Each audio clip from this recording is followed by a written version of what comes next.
The morning Dorothea Ashmore learned she would marry a duke began like any other, with the sound of rain against the windows of Hartwell House, and the particular silence that meant her family was avoiding her. She had been avoiding them as well, which was why she found herself in the rarely used morning room on the second floor, a book open in her lap that she wasn't really reading. The room smelled of dust and old upholstery, and its windows overlooked the kitchen courtyard rather than the fashionable gardens, which made it perfect for invisibility. She was 23 years old, unmarried, and increasingly aware that she represented a problem her family didn't know how to solve. Her younger sister Vivienne was the beauty, the accomplished one, the daughter who drew suitors like flowers drew bees. Dorothea was sensible, practical, the sort of woman people described with words like capable and steady, when they couldn't think of anything better to say. The voices reached her before she understood what they were saying. Terrible shame, but what's to be done? That was Mrs. Phillips, the housekeeper, her voice carrying up through the servants' stairwell that connected to the morning room's adjoining dressing closet. Poor Miss Dorothea, sent off like a parcel to make up for Miss Vivian's foolishness. Dorothea froze, her book forgotten. His Grace won't be pleased, that's certain. The second voice belonged to Mary, one of the senior maids, expecting the beautiful Miss Ashmore and getting the plain one instead. Like ordering a thoroughbred and receiving a cart horse. Mary, that's unkind. It's true though, isn't it? Miss Vivian could have been a duchess, but she had to go and fall in love with Lord Pemberton. Now Miss Dorothea has to clean up the mess. The voices faded as the servants moved away, but the words remained, settling into Dorothea's chest like stones. She sat very still, processing what she'd heard in the detached way she processed most unpleasant things, by examining them carefully before allowing herself to feel anything about them. An arranged marriage to a duke in place of Vivian. It made a horrible kind of sense. Their father had been negotiating some business arrangement for months, traveling to London repeatedly, returning with the satisfied air of a man who had secured advantageous terms. Vivian had been unusually subdued lately, spending more time than usual staring out windows with the dreamy expression that meant she was thinking about Lord Pemberton. Apparently, Vivian had decided she would rather marry for love than duty, and apparently, Dorothea would be sent to fulfill the arrangement instead. No one had thought to inform her, of course. Why would they? Plain, sensible Dorothea would do what needed doing. She always did. The official announcement came that evening at dinner. Her father made it sound like an honor, an opportunity, a piece of extraordinary good fortune.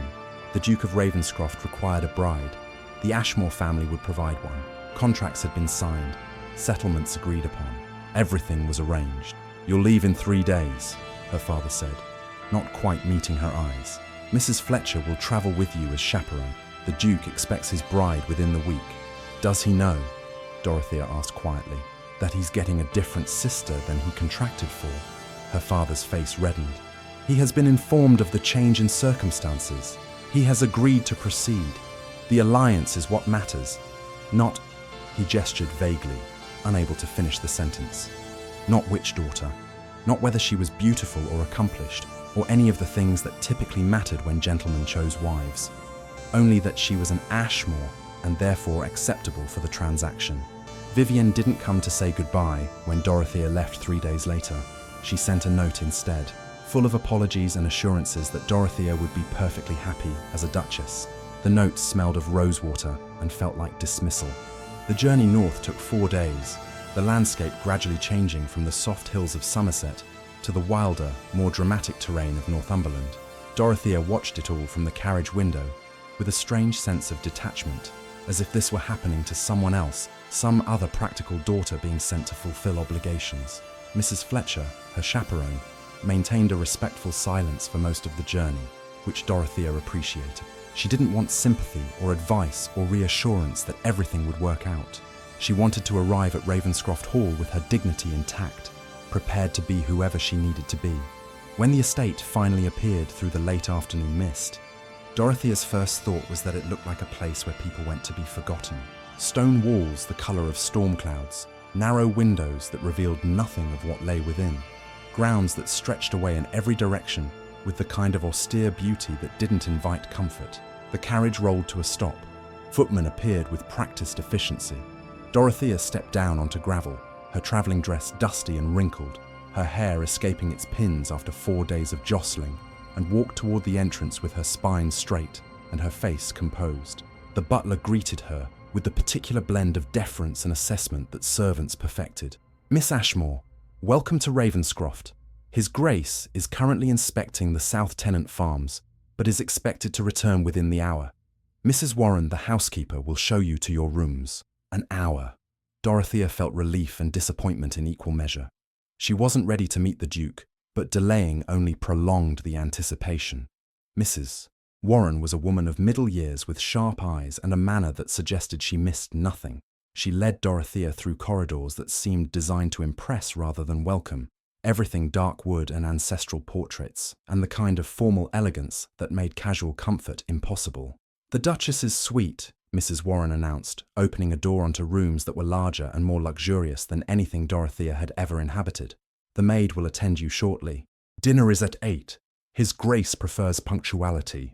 After she left, Dorothea stood in the center of the enormous bedroom and tried to imagine living here, sleeping in that massive four-poster bed, dressing in that ornate wardrobe, belonging in space clearly designed for someone far more important than a replacement bride.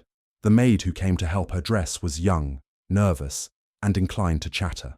"Ever so exciting, miss. Now having a new Duchess. The house has been quite dull since the late Duchess passed, and that was 5 years ago now. His Grace keeps to himself mostly, manages the estates, and sits in Parliament, but he's fair to the staff, never cruel. Some of the girls thought he'd never marry again after—" She stopped abruptly, as if remembering she was speaking to the woman who would become the next Duchess of Ravenscroft. "After," Dorothea prompted gently. "After the first Duchess died, miss, in childbirth, the baby too. His Grace was—well, everyone says he was devoted to her. Terrible tragedy. So, she was not just replacing her sister. She was replacing a dead woman the Duke had loved." The information settled into Dorothea's stomach like, what must he think of this arrangement? Being forced to marry again, to some woman he'd never met, because duty required heirs even if his heart had been buried 5 years ago. She dressed in her best gown, a deep green silk that was well made, but several seasons out of fashion, and let the maid arrange her hair into something approximating elegance. The mirror showed her what it always did. A woman with regular features, serious grey eyes, dark hair that was neither remarkable nor unfortunate. Not ugly, but not beautiful either. The perpetual middle ground. She made her way to the dining room at precisely 8 o'clock, prepared to meet her future husband and discover what variety of disappointment lived in his eyes when he looked at her. The dining room was magnificent in an oppressive way. Ceiling painted with classical scenes, walls hung with tapestries depicting hunting scenes, a table that could seat 40 but was currently set for 2. Candelabras cast flickering light that made shadows dance in corners. The Duke stood with his back to the door, looking out the tall windows at grounds now nearly invisible in the twilight. He was tall, his posture suggesting a man accustomed to command, his dark coat perfectly tailored across shoulders that didn't need padding to seem imposing. He turned when she entered. Edmund Blackwood, Duke of Ravenscroft, was perhaps 35, his dark hair showing the first threads of silver, his face strong-featured rather than handsome. But it was his eyes that captured her attention, dark blue, almost grey, holding an intelligence that felt like assessment and something else she couldn't immediately name. He studied her with a directness that should have been rude but somehow wasn't, taking in her unfashionable dress, her nervous hands, her carefully neutral expression. Dorothea forced herself to hold his gaze, to curtsy with precision, to speak with the calm she'd practiced. "Your Grace, thank you for receiving me. Miss Ashmore." His voice was deeper than she expected, carrying easily in the large room. "I trust your journey was tolerable." "It was adequate." Something shifted in his expression. Amusement, perhaps, or recognition of her deliberate understatement. "Please sit. Travelling 4 days by carriage is rarely merely adequate." He held her chair himself, a gesture of courtesy that surprised her. Most men of his rank would leave such tasks to servants. As she settled into her seat, she caught the faint scent of saddle leather and autumn air, suggesting he'd come directly from the farms with barely enough time to change. The first course appeared, a clear soup that Dorothea had no appetite for but ate anyway. because not eating would be noticed and commented upon. I should address what you must be thinking, the Duke said after the servants had withdrawn. You are wondering if I'm disappointed that you're not your sister. Dorothea's spoon paused halfway to her mouth. The directness surprised her. Are you? No. The single word, delivered without hesitation or elaboration, hung between them. I received a letter from your father explaining the change in circumstances, he continued. Your sister chose to marry Lord Pemberton. I understand he's a decent man, if not particularly wealthy. I assume the attachment was genuine. I believe so, yes. Then I'm glad she followed her heart, rather than honouring an arrangement she didn't want. Marriage is difficult enough when both parties enter willingly.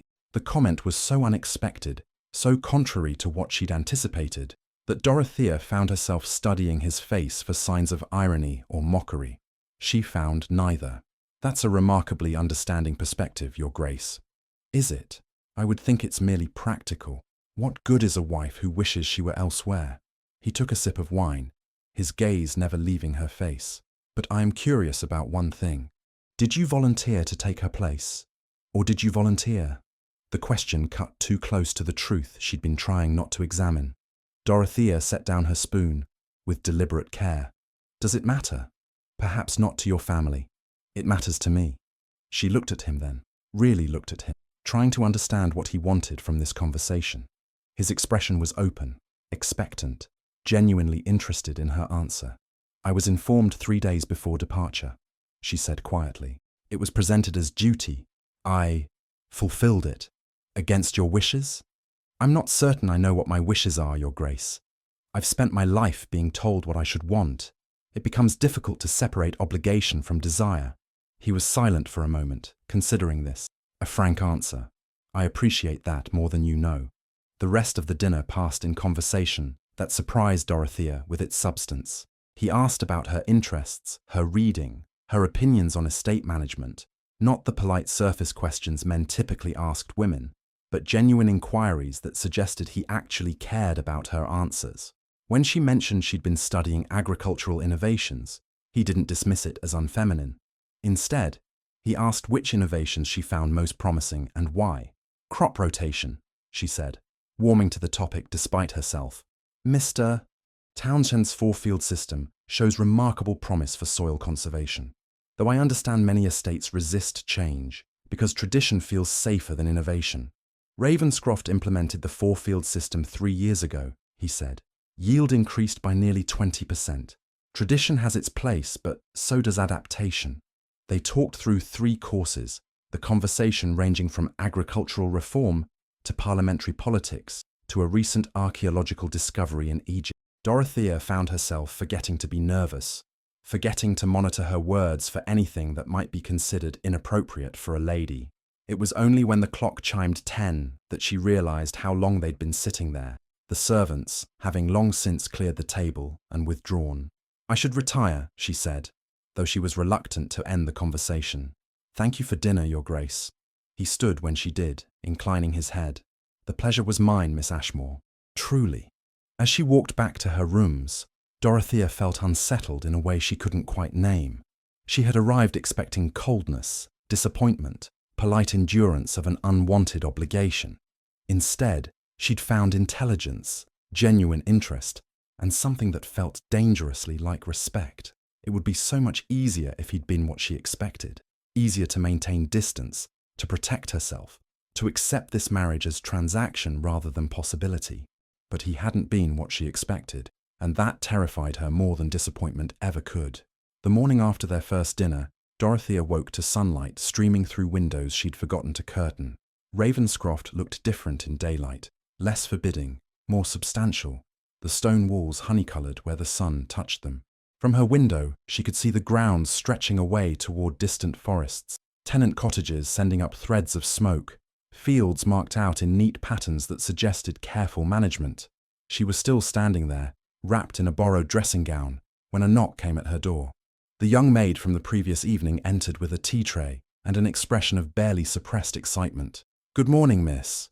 His Grace has requested that you join him at the stables at 10 o'clock, if you're amenable. He thought you might like to see the estate. Dorothea's heart did something complicated. The stables? Yes, miss. He said to tell you there's a mare that might suit if you're comfortable riding. She was comfortable, more comfortable than she was with most social activities. At Hartwell House, riding had been her escape, the one place where being sensible and unfashionable didn't matter, because horses didn't care about such things. But riding with the Duke meant proximity, conversation without the formal structure of a dinner table, the possibility of revealing herself in ways she hadn't intended. "Please tell His Grace I would be delighted," she heard herself say. The maid helped her into a riding habit that had been provided. Dark blue wool, beautifully tailored, clearly expensive. It fit almost perfectly, which meant someone had taken her measurements from her travelling clothes and ordered this made in advance. The attention to detail unsettled her. She'd arrived expecting to be an afterthought, but someone, the Duke himself, had anticipated her needs with care that suggested she mattered. The stables at Ravenscroft were larger than most houses, immaculately maintained, smelling of hay and leather and horses. Dorothea breathed it in with something approaching relief. This was familiar ground, a language she spoke fluently. The Duke was already there, standing beside a grey mare whose coat gleamed like polished silver. He'd changed from his formal dinner attire into riding clothes that somehow made him seem more approachable, more human. When he saw Dorothea, something in his expression lightened. "Miss Ashmore, good morning. I hoped you might ride, but I wasn't certain. I'm no great horsewoman, but I'm competent enough." "This is Moonstone," he said, running a hand along the mare's neck with obvious affection. "She was my late wife's favourite, gentle disposition but spirited when given her head. I thought she might suit you." The comment was offered casually, but Dorothea heard the weight beneath it. He was trusting her with something that mattered to him, something connected to the wife he'd lost. It felt like a test, though she wasn't sure what answer would pass it. "She's beautiful," Dorothea said honestly, approaching slowly and offering her hand for the mare to sniff. Moonstone regarded her with intelligent dark eyes, then bumped her nose against Dorothea's palm in what seemed like approval. "She likes you," the Duke observed. "She's particular about riders." Within minutes, they were mounted and riding out across Ravenscroft's grounds. The Duke sat his horse with the easy confidence of a man born to ride, but he kept his gelding's pace matched to Moonstone's, never rushing ahead or making Dorothea feel she had to struggle to keep up. They rode in silence for the first mile, Dorothea acutely aware of him beside her, the way he sat his horse, the occasional glances he sent her way, as if checking that she was comfortable. When they reached a rise that offered a view over the entire valley, he pulled up. "There," he said, gesturing toward the landscape spread below them. "Ravenscroft, 12,000 acres, 16 tenant farms, 3 villages that depend on estate employment. The responsibility of it used to terrify me when I was younger. And now it feels like purpose. These people depend on decisions I make and I steward. That's not a burden. It's a privilege." Dorothea looked out over the vista, fields and forests, cottages and walls, a living tapestry of human endeavour and natural beauty. "You care about it. That's rarer than you might think among landlords. You sound as though you've observed otherwise. My father owns land in Somerset. He views it as investment, not stewardship. The tenants are tolerated, I suppose. Not valued." She paused, surprised by her own frankness. "I'm sorry. That was disloyal. It was honest. I asked you to be honest with me." They rode on, and gradually the conversation flowed more easily. He pointed out improvements he'd made, a new drainage system, expanded cottages, a school he'd built for tenant children. She asked questions about crop yields and rotation schedules, about whether he'd considered trying the new mechanical reapers she'd read about. "You've studied this," he said, and it wasn't a question. "I read a great deal. It's considered an eccentricity in a woman. Intelligence is never an eccentricity. It's simply threatening to those who lack it." They had stopped near a stream, the horses drinking while Dorothea and the Duke stood beneath an ancient oak whose branches formed a canopy overhead. The autumn sun filtered through leaves turning gold and red, and for a moment everything felt suspended, perfect. "May I ask you something?" she said, the words emerging before caution could stop them. "Anything. Why did you agree to the marriage when you learned my sister had refused? You could have withdrawn, found another alliance, another bride."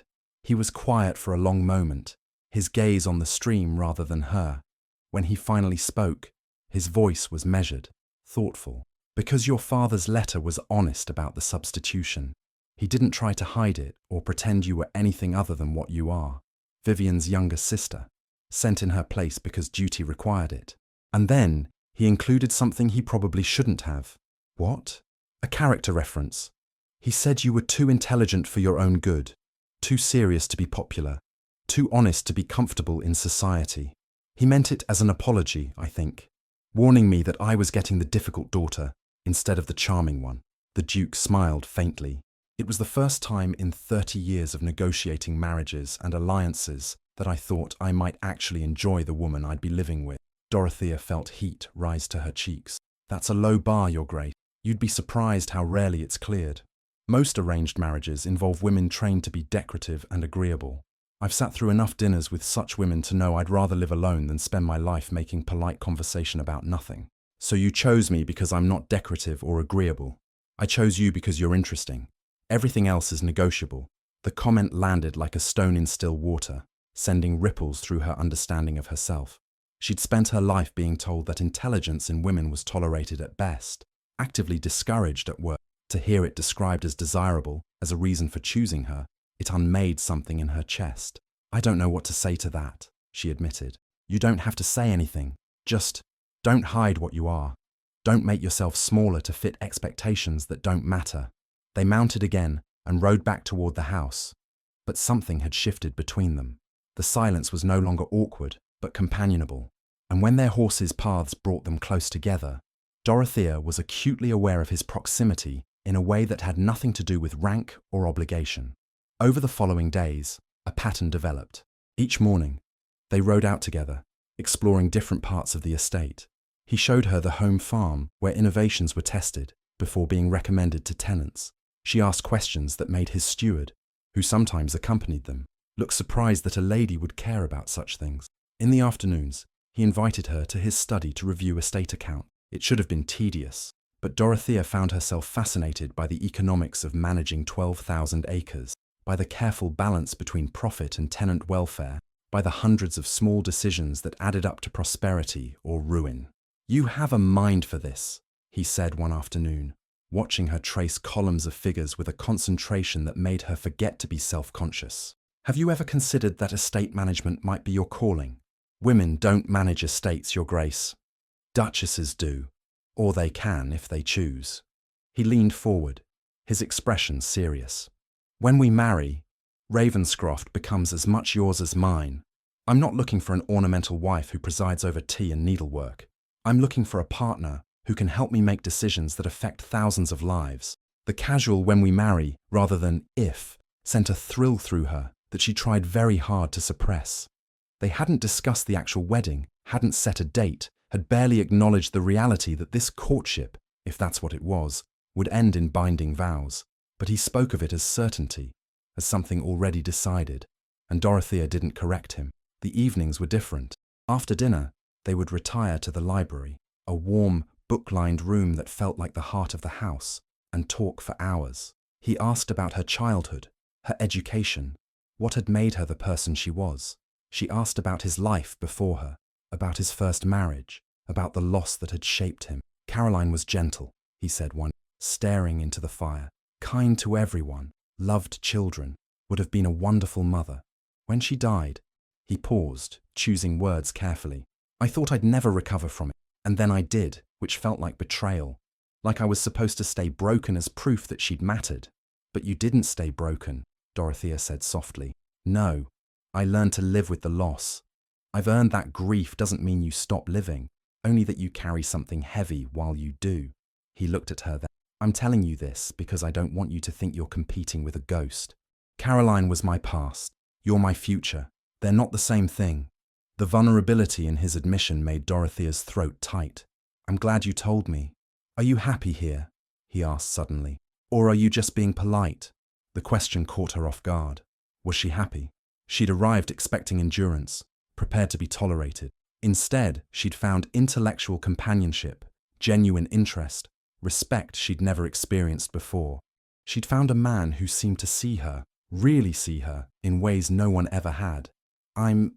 She struggled for honesty. I'm more content than I've ever been, which terrifies me. Because I don't know if I'm allowed to want this. If wanting it makes me foolish, why would wanting happiness make you foolish? Because happiness depends on circumstances beyond my control. Because I could want this and lose it. Because... Saul, she stopped, unable to articulate the deeper fear, that she could open herself to this possibility and discover she'd misunderstood everything, that his interest was kindness rather than genuine attachment.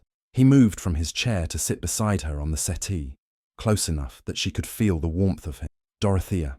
It was the first time he'd used her given name, and the intimacy of it made her pulse quicken. I'm going to be very clear about something. This isn't an obligation anymore. It stopped being an obligation the first evening we spoke. I want to marry you. Not because contracts were signed, but because I've spent the last 2 weeks discovering that I genuinely enjoy your company. That seems like an excellent foundation for a marriage. You barely know me. I know you're intelligent and honest and brave enough to ask difficult questions. I know you care about things that matter and aren't afraid to have opinions that challenge conventional thinking.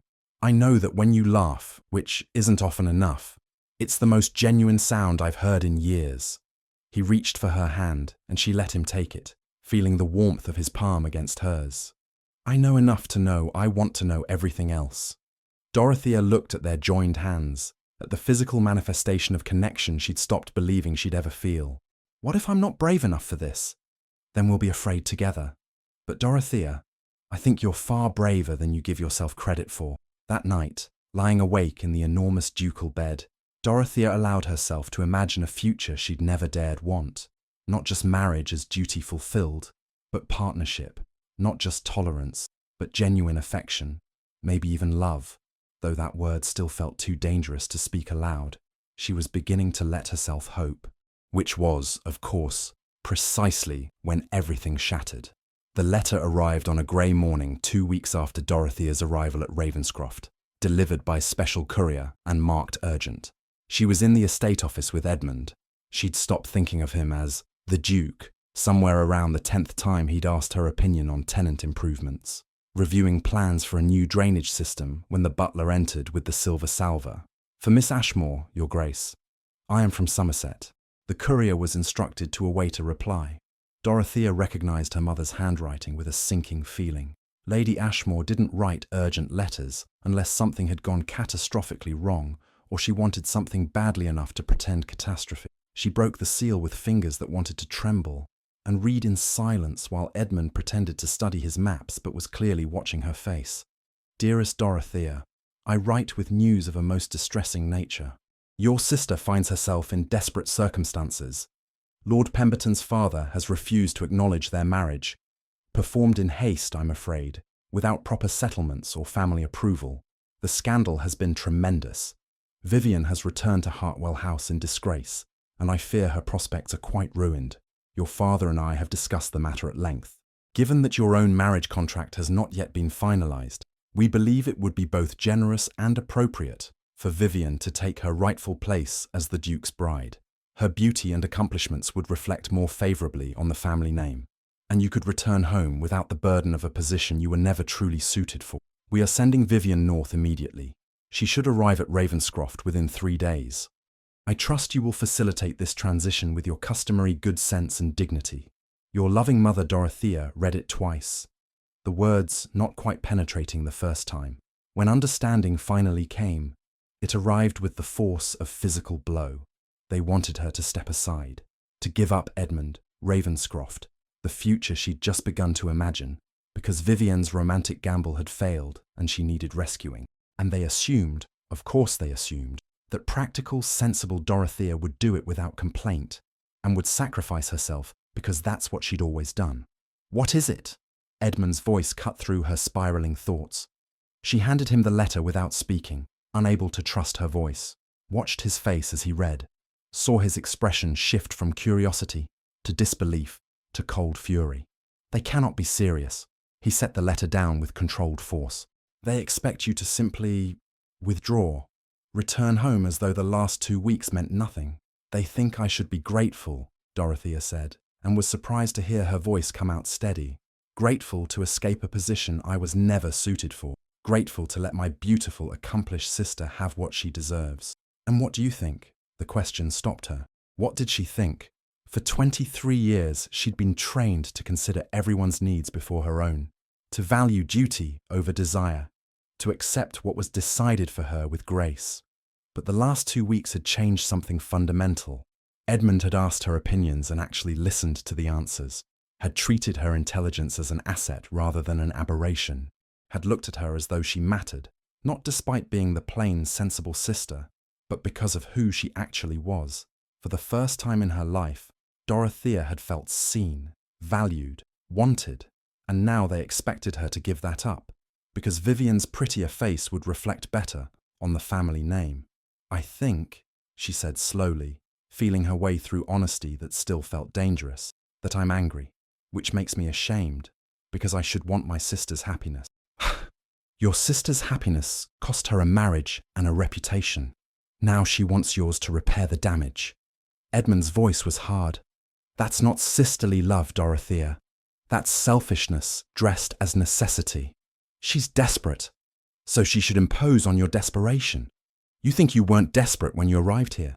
Sent as a replacement, expecting disappointment, prepared to endure a life of being second choice." He moved closer, his intensity making her breath catch. "I'm not returning you like faulty merchandise because your family decided they'd prefer to send the other model. You can't refuse them. They're my family, and you're about to be my wife. That makes you my family, mine to protect, including from people who've spent your whole life teaching you that you matter less than they." The fierce possessiveness in his voice should have frightened her. Instead, it made something warm unfold in her chest, something that felt dangerously like hope. "What do we do?" she asked. "We marry. Now. Before your sister arrives, and your family can pressure you into sacrificing yourself again." He was already moving toward the door. "I'll send it to the vicar. We can be married by special license tomorrow if I push hard enough." "Edmund, wait." Dorothea caught his arm, feeling the muscle tense beneath her fingers. "If we marry in haste, everyone will say I trapped you, that I manipulated the situation to secure a position I don't deserve. I don't care what everyone says, but I do. I care that people will look at me and see someone who stole her sister's place through cunning rather than whatever this is between us." He turned to face her fully, his hands coming up to frame her face with a gentleness that contrasted sharply with the anger still burning in his eyes. "What this is between us is real. It's based on genuine compatibility and mutual respect. And the fact that I find myself thinking about you constantly, your observations, your questions, the way you furrow your brow when you're concentrating on ledgers. What this is me wanting to spend my life with someone who challenges me intellectually and makes me laugh and doesn't pretend to be anything other than exactly who she is. But no, listen to me, Dorothea. I lost one wife to circumstances beyond my control. I watched Caroline die and couldn't do anything to save her.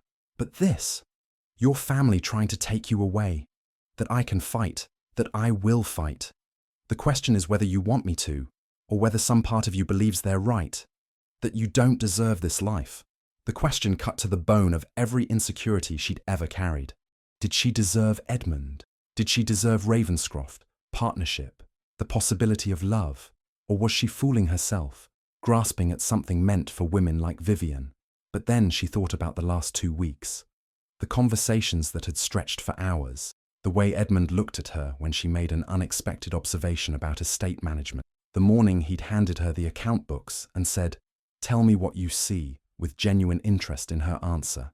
He hadn't treated her like a replacement or a consolation prize. He'd treated her like an equal, like someone whose presence added value to his life rather than merely filling an empty space. "I want to stay," she said quietly. "I want this. You, us, whatever we're building here.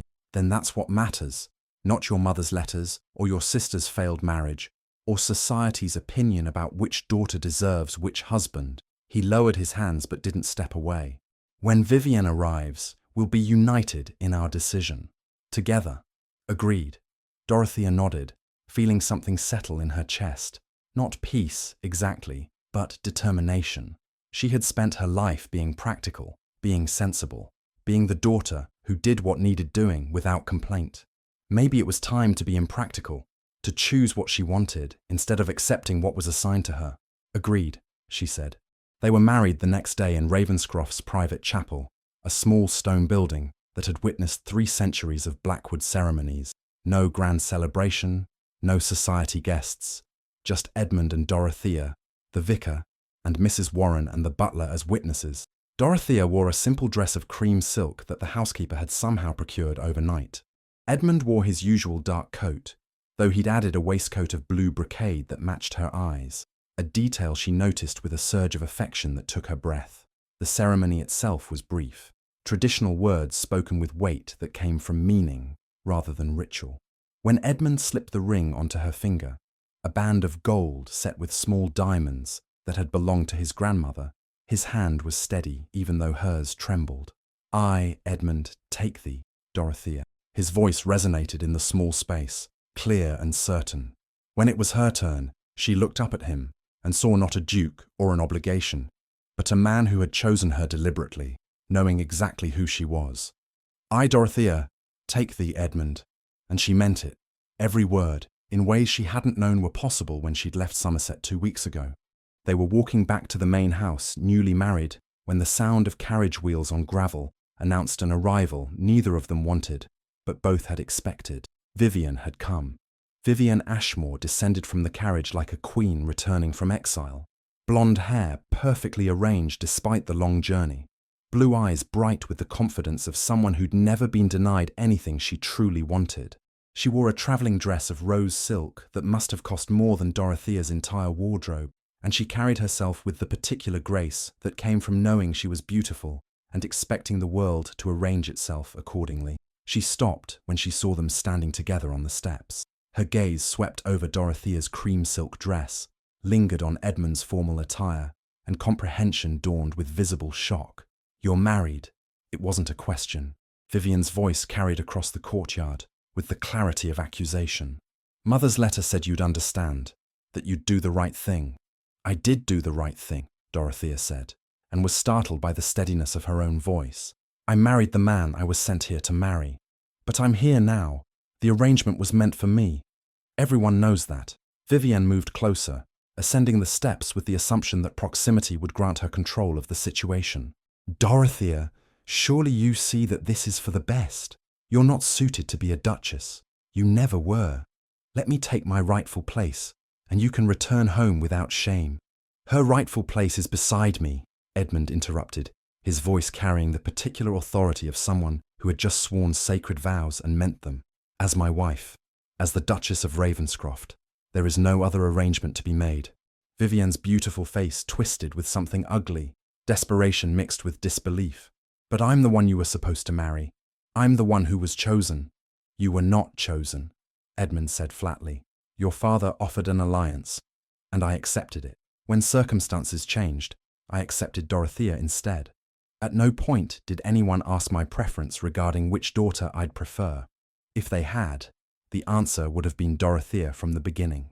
The words landed like blows. Dorothea saw her sister flinch, saw the calculation in Vivian's eyes as she tried to understand how this had gone so catastrophically wrong. "You can't mean that. Look at her." Vivian gestured at Dorothea with barely concealed contempt. "Plain, unfashionable, too serious by half. What could you possibly want with someone like that when you could have—" "Someone who thinks being beautiful excuses being cruel." Edmund's voice had gone cold. "Someone who abandoned a marriage contract the moment something more appealing appeared, then came running back when her romantic gamble failed.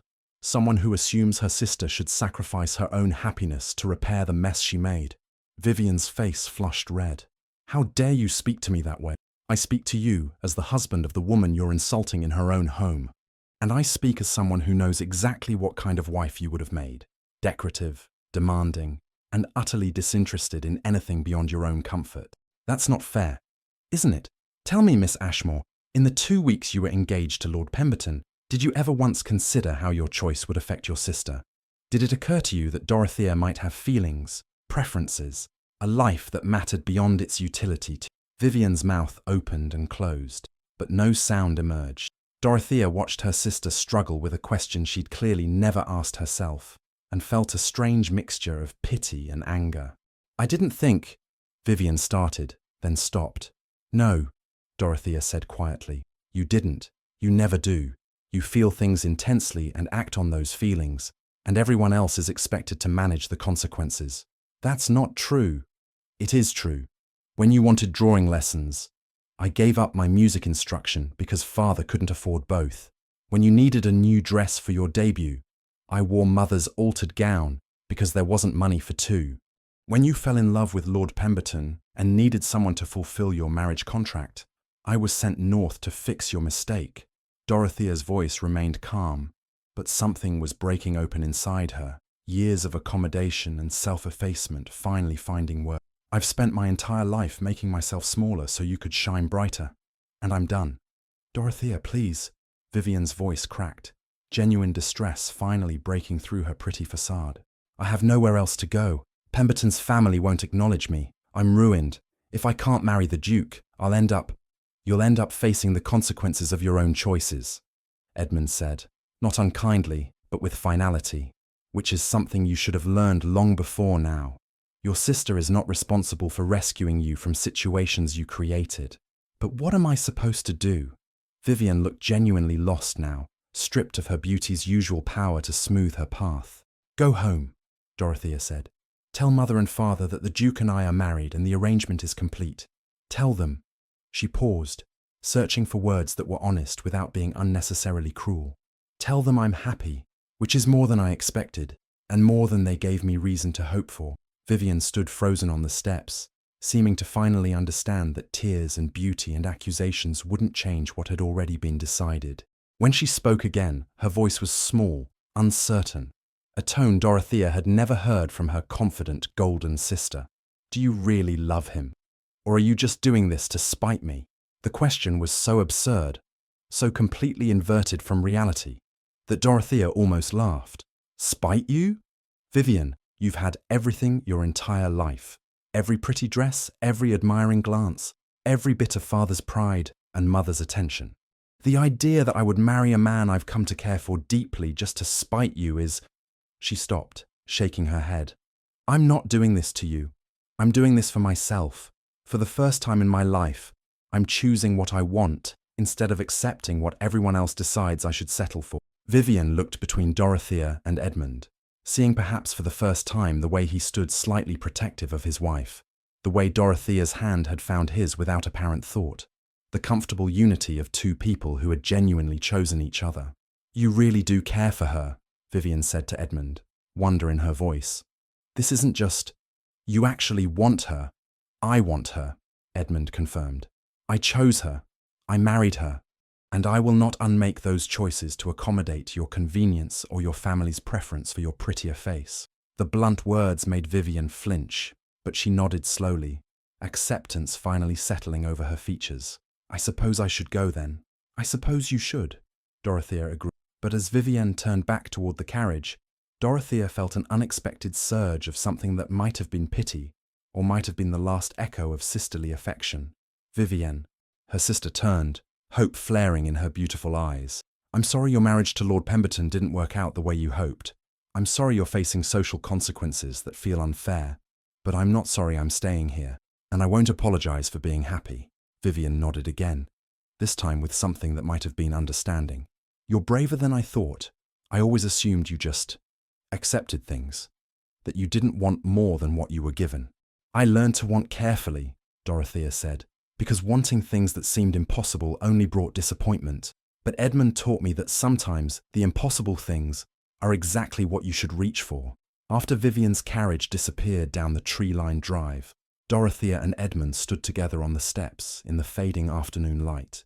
The confrontation had left her shaking with reaction, anger and relief, and the strange, weightless feeling that came from finally standing up for herself. Are you all right? Edmund asked, his hand warm against the small of her back. I don't know. I feel... She struggled to articulate the tumult of emotions. Free, terrified, guilty for not feeling more guilty. She laughed, the sound slightly unsteady. Is that mad? No, it's honest. He turned her to face him, his hands gentle on her shoulders. You spent your life being told that your sister's happiness mattered more than yours. Breaking free of that would be difficult, even if she hadn't arrived demanding you sacrifice yourself again. What you did took courage. I didn't feel courageous. I felt angry. Courage often starts with anger. with deciding that what's being asked of you is wrong, even if everyone else insists it's right. His thumb traced along her jaw, a gesture so tender it made her throat tight. I'm proud of you. The simple statement undid something in Dorothea's chest. When had anyone ever said they were proud of her? Certainly not her parents, who valued compliance over conviction.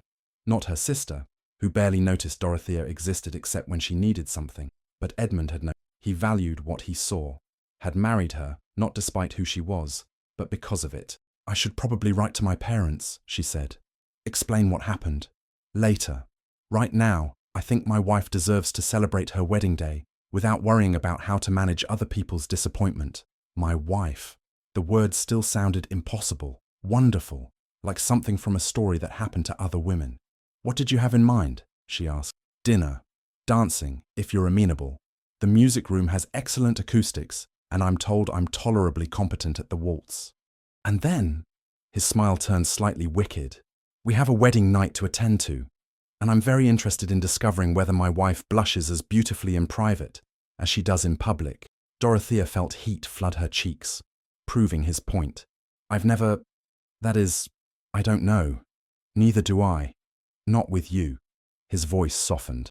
We'll learn together, like everything else. The evening unfolded with a dreamlike quality.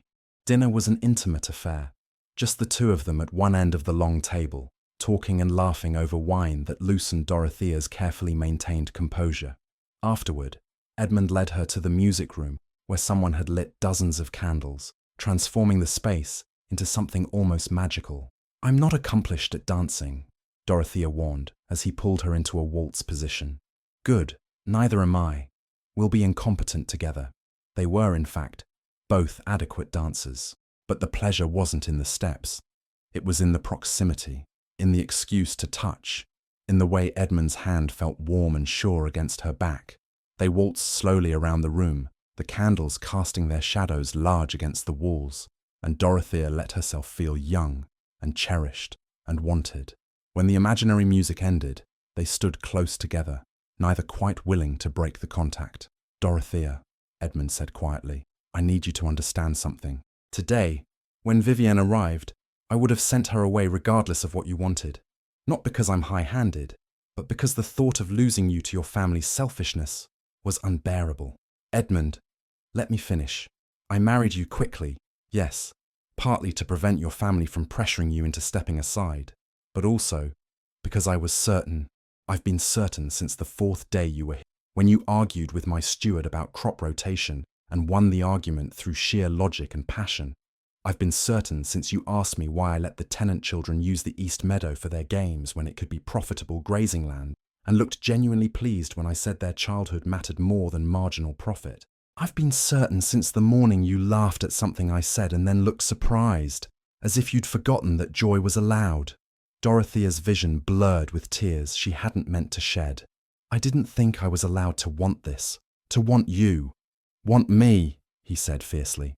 Want this life, this partnership, everything we're building.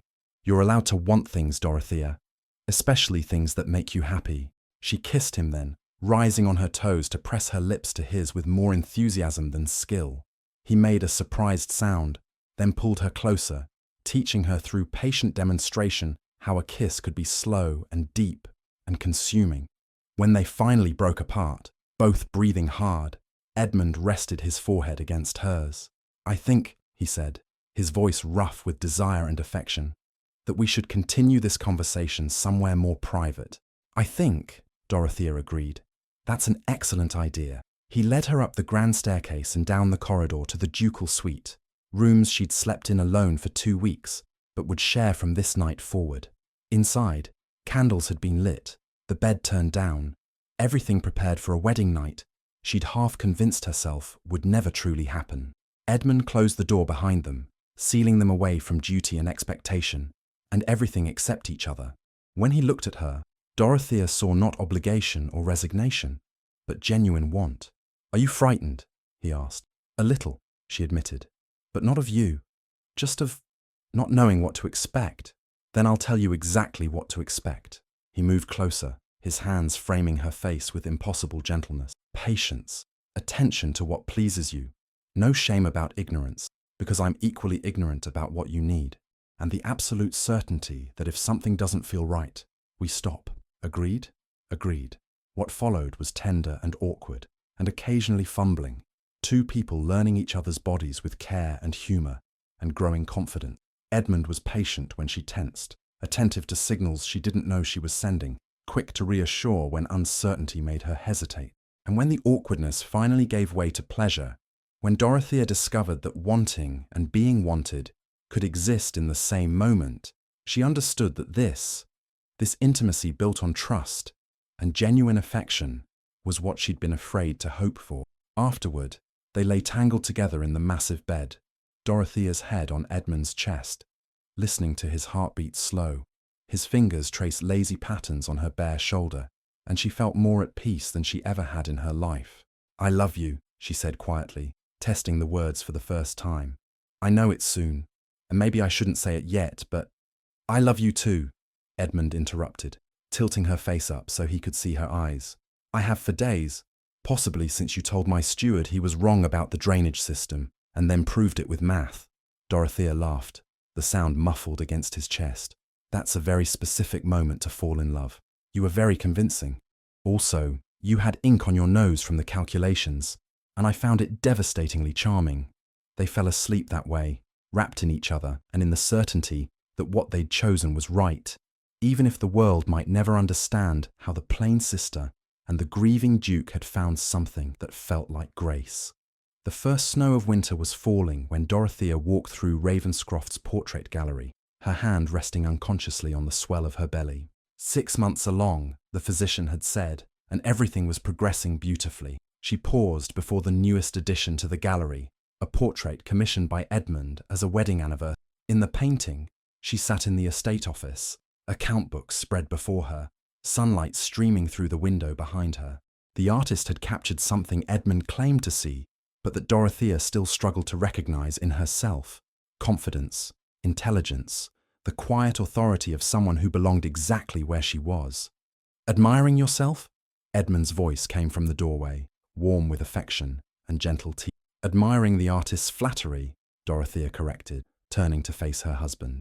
He looked slightly windblown from his morning ride, colour high in his cheeks from cold air and exercise. "I don't actually look that self-assured." "You do. You simply don't notice it because you're too busy being self-assured to observe yourself doing it." He crossed to her, his hand joining hers on her belly. "How are you feeling?" "Enormous. Ungainly. Like I've swallowed a very active melon." "You're radiant, though I'll grant you the melon is quite energetic." He felt the baby kick beneath their joined hands and smiled with wonder that hadn't diminished despite months of feeling their child move. "Strong, like her mother. We don't know if it's a girl." "I know. The same way I knew I'd marry you the 4th day you were here, arguing about crop rotation with mathematical proofs." Dorothea leaned against him, letting him take some of her weight in the way he'd insisted on doing, since her belly had begun to truly show. "I had a letter from Vivienne this morning." She felt Edmund tense slightly. Relations with Dorothea's family had remained complicated, not hostile, but strained by the memory of how they'd treated her and what they'd expected her to sacrifice. "And," he asked carefully, "she's engaged to a vicar in Hampshire, a younger son of the family, genuinely kind, apparently quite content to marry a woman with a tarnished reputation, because he cares more about her heart than her history." Dorothea paused, processing her own feelings about the news. She sounds happy. Actually happy, not just making the best of things. "Are you pleased for her?" "I think I am. It's easier to forgive someone who's found their own happiness, rather than still demanding you sacrifice yours for them." She looked up at Edmund. "She asked if we might visit. After the baby comes. She wants to introduce her intended and see Ravenscroft, and possibly acknowledge that she behaved abominably. Do you want to see her?" It was the question he always asked when anything involved her family. Not what was proper or expected, but what she wanted. A year of marriage hadn't made her entirely comfortable with being asked her preferences, but she was learning. "I think I do." Not to reconcile as though nothing happened, but to acknowledge we're both different people than we were, that we've both chosen paths that actually suit us. "Then we'll invite them in the spring, when travelling will be easier, and you'll be recovered from childbirth and able to show off our perfect child." He said it so matter-of-factly that Dorothea laughed. You're very confident this child will be perfect. With you as a mother, inevitable, intelligent, honest, brave enough to ask difficult questions. Those are your favorite things about me. The baby might take after you. God help us all if we produce a child with my stubbornness and your mathematical ability. The estate steward will resign in protest. They walked together through the gallery, past portraits of generations of Blackwoods who had lived and loved and raised families in these rooms. Dorothea had spent the last year learning the history of each face, understanding the weight of legacy and the privilege of adding to it. I've been thinking, Edmund said as they reached the portrait of his first wife, Caroline, a gentle, pretty woman captured in a garden with flowers in her hands. This should move to the family wing, not hidden, but not here in the formal gallery where we entertain. She deserves to be remembered by those who loved her, not displayed as an obligation. It was a generous thought, acknowledging Caroline's importance while making room for their marriage to exist without constantly referencing what came before. That's kind, Dorothea said quietly. It's honest. Caroline was my past, and I loved her truly. You're my present and future, and I love you differently, but no less truly. Both things can be real without diminishing each other. They continued down the corridor toward the main staircase, passing the music room where they danced on their wedding night, the library where they still spent evenings in companionable reading, the estate office where Dorothea had proven herself as capable a manager as Edmund had predicted. Mrs. Warren met them at the base of the stairs with the particular expression that meant household matters required the Duchess's attention. Dorothea had stopped feeling like an imposter in that role somewhere around the 3rd month of marriage, when she'd successfully negotiated new contracts with the village merchants, and the head cook had declared her a proper duchess who understands value. Your Grace, the committee for the tenant school is here for your meeting about the curriculum expansion, and the seamstress has arrived with fabric samples for the nursery curtains. And Lord Pemberton has sent a note asking permission to call next week, something about water rights and shared boundaries. Dorothea absorbed the information with the practiced efficiency she'd developed over 12 months of actually managing a ducal household. Tell the school committee I'll join them in 20 minutes. Ask the seamstress to set up in the morning room. I'll review the samples after lunch. And Edmund, didn't you want to discuss the water rights question with Pemberton directly? I did. Yes. Tell him Tuesday afternoon would suit. Edmund waited until Mrs. Warren had departed before turning to Dorothea with obvious admiration. You realize you've become rather formidable. I had an excellent teacher in how to manage estates and duck obligations I don't want. You've surpassed the teacher. The tenant school expansion was entirely your idea, and it's going to change opportunities for the next generation in ways I never considered. The meeting with the school committee went as such meetings usually did. Dorothea presented her research on curriculum models from progressive schools, answered questions about costs and logistics, and ultimately convinced the committee that teaching girls mathematics and science alongside traditional subjects would benefit the entire community. By the time the committee departed, agreements had been reached and implementation timelines established. She was reviewing fabric samples with the seamstress, soft blues and greens that would make the nursery feel peaceful rather than overwhelming, when Edmund found her again. The vicar stopped by while you were in your meeting, wanted to discuss the Christmas services and mentioned something about a family from the village in difficult circumstances. He paused. I told him you'd handle it. Was that presumptuous? No, it's what I do. And it was.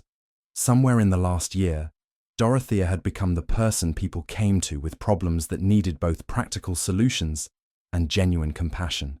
The transformation from overlooked second daughter to Duchess, who mattered, had been so gradual, she'd barely noticed it happening. That evening, after dinner and estate work, and the 100 small decisions that filled their days, Dorothea and Edmund retreated to their private sitting room. He settled into his preferred chair, with parliamentary papers he needed to review. She curled up on the settee with correspondence that required answers, but she kept looking up from her letters to watch him, the way he frowned slightly when concentrating, the habit he had of running his hand through his hair when frustrated with political manoeuvring, the occasional smile when he read something that pleased him. What? He asked, catching her watching. Nothing. Everything. I'm just grateful. For what specifically?